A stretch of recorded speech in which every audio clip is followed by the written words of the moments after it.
Hey guys, it's me Cherry. Welcome to another video. So for today's video guys is i-share ko sa inyo kung paano po ako nagbawas ng timbang in just a week nang walang exercise. So dati guys, nung nag-aaral pa ako is ang takaw-takaw ko.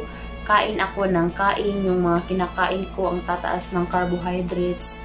Lagi akong kumakain sa fast food. So ganun guys, ang taba-taba ko. Ang hirap din maging mataba guys kasi palagi tayong nabubuli. Lalong-lalo na yung kasama natin, yung mga classmates natin, yung mga friends natin ay ang papayat nila tapos tayo ang taba. So, nabubuli talaga tayo. So, ganyan talaga ang buhay guys. Hindi talaga maiiwasan na merong mamubuli sa atin kahit gaano pa tayo kaganda, ka-sexy, payat ko, mataba, meron pa rin mambubuli sa atin.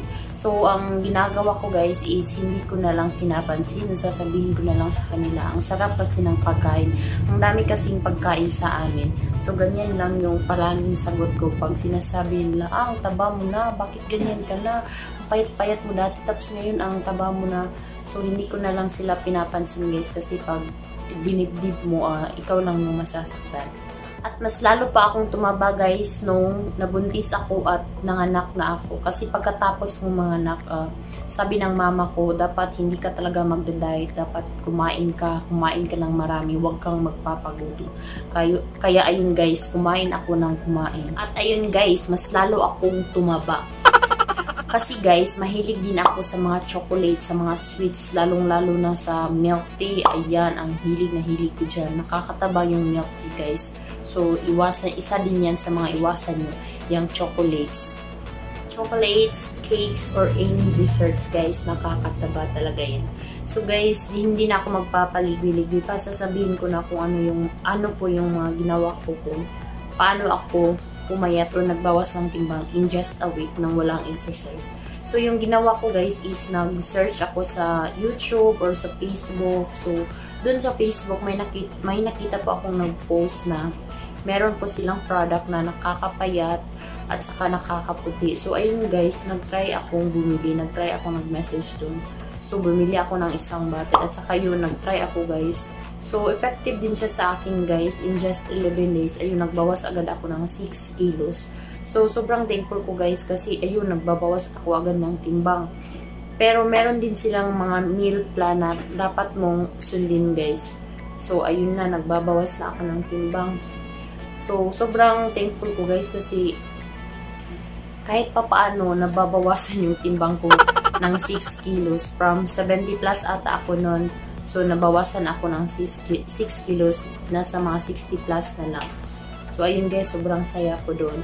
Pero after a month guys, is nag-stop akong uminom noon kasi sabi ng tita ko, mag-stop ka ng mag-inom dyan kasi ganyan din yung ate mo na ngayon meron ng sakit. So, ayun guys, nag-stop ako kasi natatakot ako baka sabi nila yan din ang mga dahilan sa mga cancer. So, ayun, nag-stop ako. So, ayun na guys, after a month nung nag-stop na akong inom ng product na yun, so, unti-unting bumabalik na naman yung timbang ko kasi kumakain na naman ako ng kahit ano.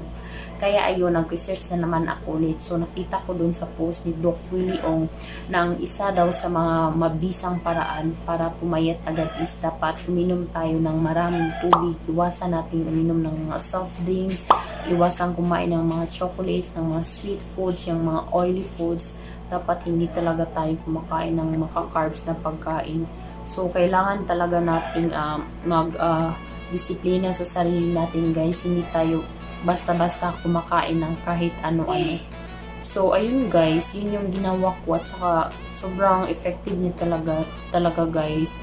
Nakikita ko talaga na merong pagbabago yung timbang ko at saka hindi na malaki yung bil-bil ko. Kaya ayun guys, yan ang mga tip ko sa inyo. Kung gusto nyo mag-diet ng healthy, dapat uminom kayo ng maraming tubig, kumain kayo ng mga healthy foods, dapat gulay lang lagi. Pwede naman tayo kumain ng karne pero alisin lang natin yung taba. So, yun yung pinaka-effective na paraan guys para pumayat ka na healthy. So, yun lang po yung mga mabibigay kong tips for this video guys. Sana po meron po kayong matutunan. Surely guys, 100% effective talaga guys pag gagawin nyo mga ginawa ko. So, yun lang muna guys for today's video. Sana naman meron kayong mga natutunan about this video. At saka sa mga hindi pa nakakapag-subscribe, please mag-subscribe na kayo. At saka i-hit nyo na rin yung notification bell para updated kayo sa mga bago nating uploads. Thank you so much for watching guys. Bye bye. See you on my next video.